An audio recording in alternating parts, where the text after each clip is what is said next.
Today we're going to talk about again let's take very simple example of adding a string inside the list, and we talked about having a list interface on the left side in my last episodes and then concrete classes on the right side. Now we need to study one more example of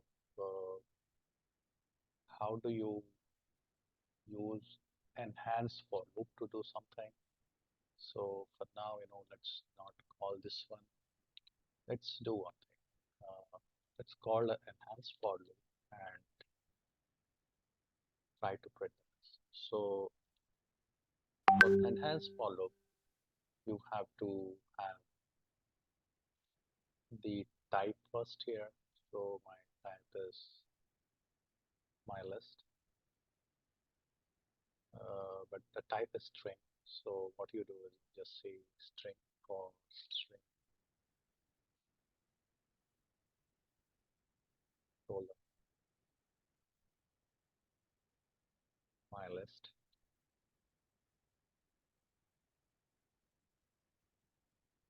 Just stop one bit, try to print, and then we're going to say you want to print it. So sum dot out dot b b out and then since this is a string of type my list, you're going to say print string s1. Okay, what does this say? My list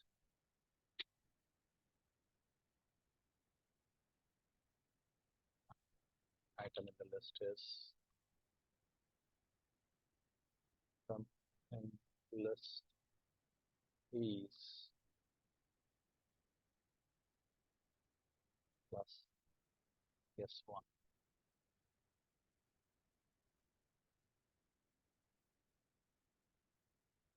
What is the error I am getting?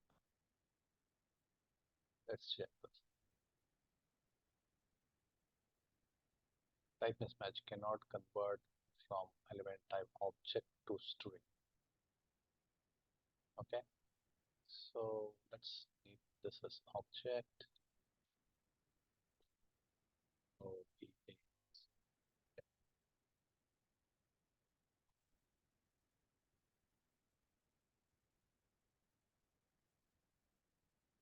Since I have not declared of any type, I said this is by default taken as string, which is happening here. But when you take this for loop, it says that whatever is there inside the list is considered this as an object. So that is why it is taking this as an object. Let's try to see whether this runs.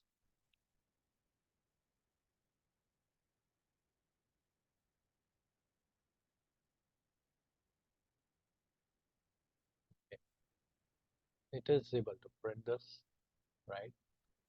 So what we did is we used the enhance for loop and we tried to print the elements of this one,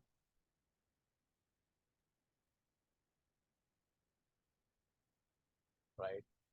And we were able to print this every item in the list. So let's make it neater. Let's leave a space here.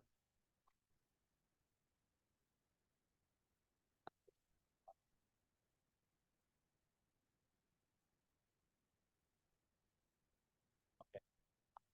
Now one more question here is how is your for loop works as for? So remember that in the enhanced for loop, it's just like for each in, each is the type, and in is your collection. So this is generally the pattern used. And then what happens is that I'm printing this. Let me see if I can remove this. Is there a remove?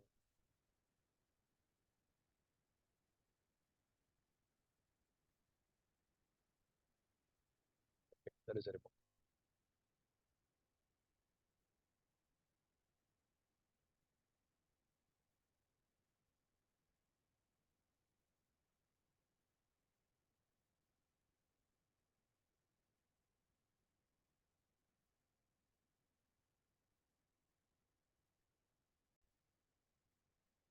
So I'm going to remove that element. Let's see whether it would work. I'm going to remove after it. I display this.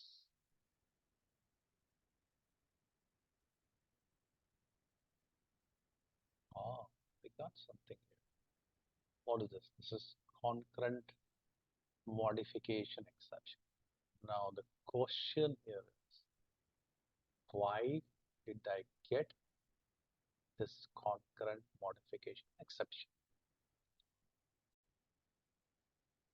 Now the question here is, why did we get the concurrent modification exception? So remember that this is enhanced for loop. The for loop also needs some mechanism to iterate. An ordinary for loop is, say, how will you write an ordinary for loop? Do this like for uh, int I is equal to 0,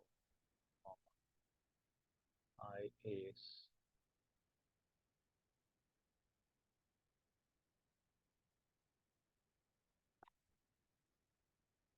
less I is less than or equal to. Let me take the list size. My list dot size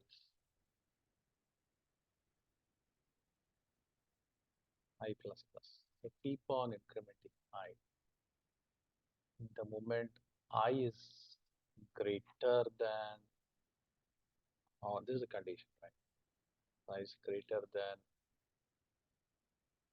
sorry, I is less than or equal to, keep on incrementing. So as long as this condition is met, it loops in the for loop. As soon as the condition is false, it's going to give up, right? So let's print this.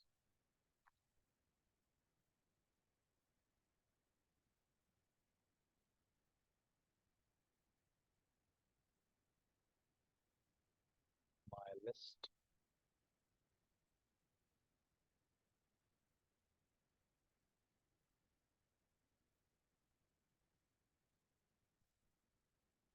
x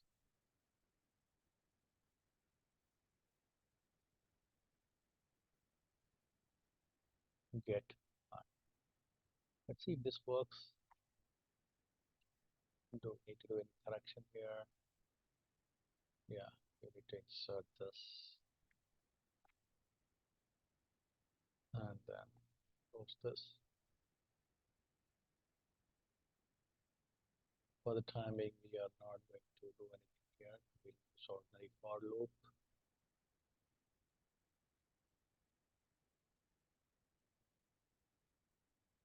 Let's see if this works.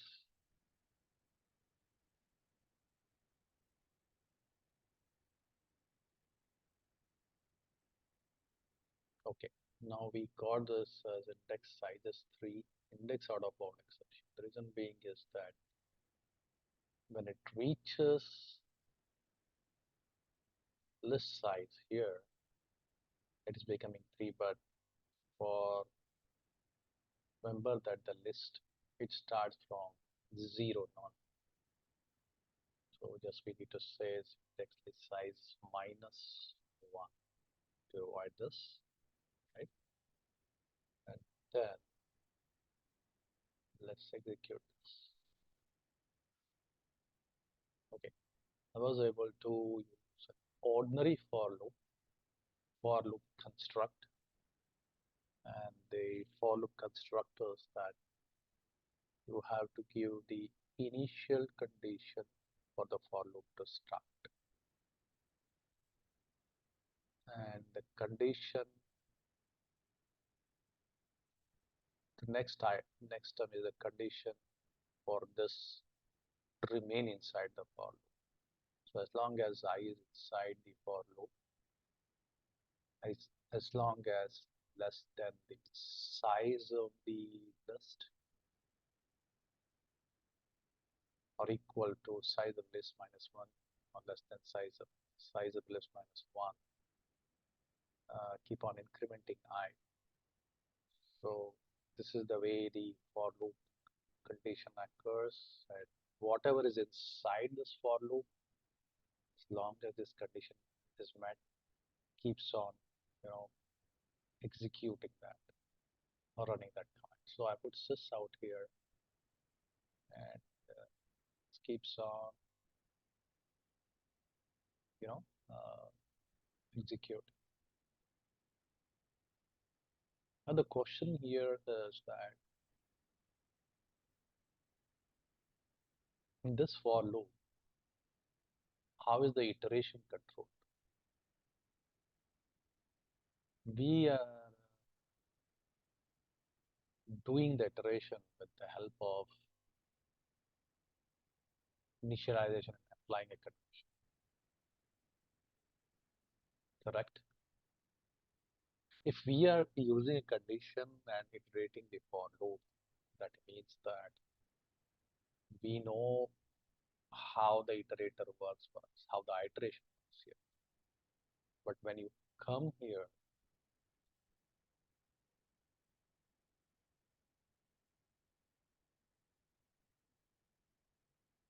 when you come here,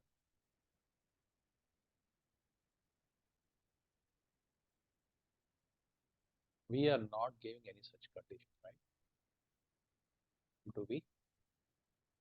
We just say for each object inside this list, just print it. Of course, for each means it can understand, but from where the condition comes compared to this for list. So the condition is automatically controlled by an iterator. I'm just repeating here. In the enhance for loop, the condition is controlled by the iterator. So that means iterator is, you know, accessing your object here, right?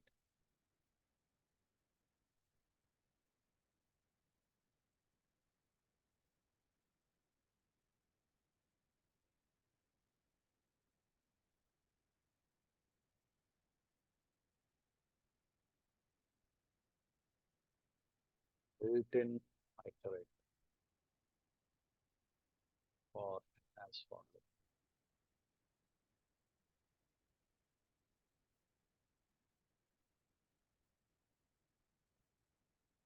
which controls when it will be inside the for loop,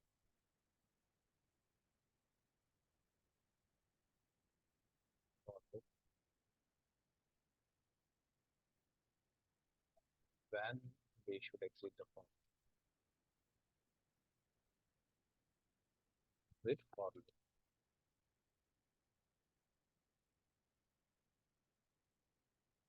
When the iterator is controlling this, iterator is one thread.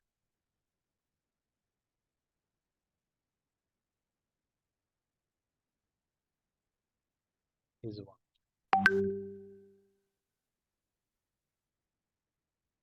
And when we use any command of the list,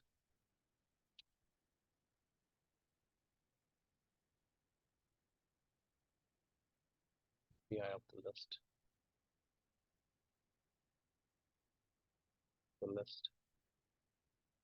that is another thread.